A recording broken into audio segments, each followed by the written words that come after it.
yamde jeetati silmaji capanɗe tati woni Dakar lamorde Sénégal waktuji ɗiɗi fawi hen to Paris lamorde France.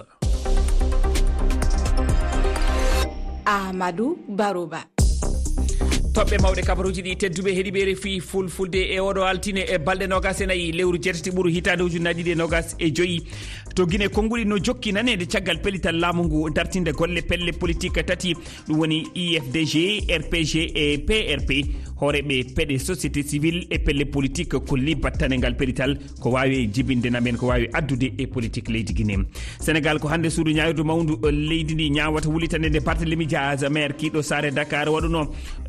o ko ittanoɗo jullere makko caggal nde o ñaawa e o soka duuɓi ɗiɗi kaso e alhaali wargo Ndiaga Diouf wonno ko hitande ujunaje ɗiɗi e sappo e goho ko hande kadi lomtotoɗo makko o suɓete toon to mairie mo Dakar. Nigéria kono ngu waɗi golle lobbe ngu walli fodde yimɓe capanɗe jeeɗiɗo e jeegomo e diftanoɓe to diwal Katsina rewo leydi ndi fandare kono weeyo ngu wonno ko bonnude daka goto e mawɓe bandiji ngal diwal o ko sabinoɗo fiyande waɗude yontere faltine e nder juulirde ha yimɓe capanɗe tato mayi hen. Tedduɓe bisimilla moon.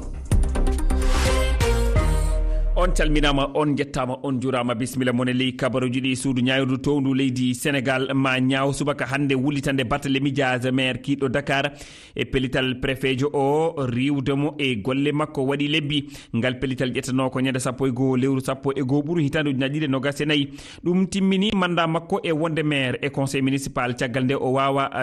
caggal nde o ñaawa duuɓi ɗiɗi kaso tawi hen lebbi jeegom ko kaso saabu mayde Ndiaga Diouf e hitande ujunaje ɗiɗi e sappo e goho nde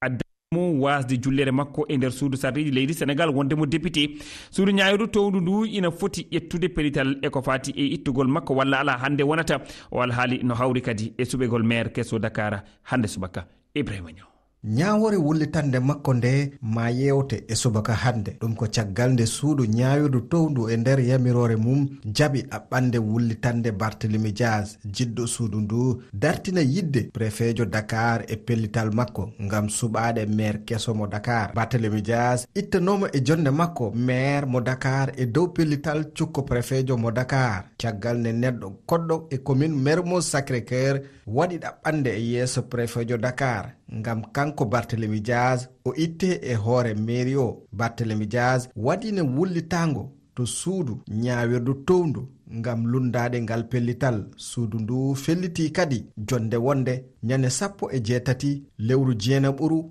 e nde hitande. Barthélémy Dias e kikiɗe hanki waɗi kuccodiral e jandiyankoɓe e wiide makko o andini wonde ngal pellital préfet o rewani sharia o waggini disnotoɓe ɓe wasa tawtorede batu ngu.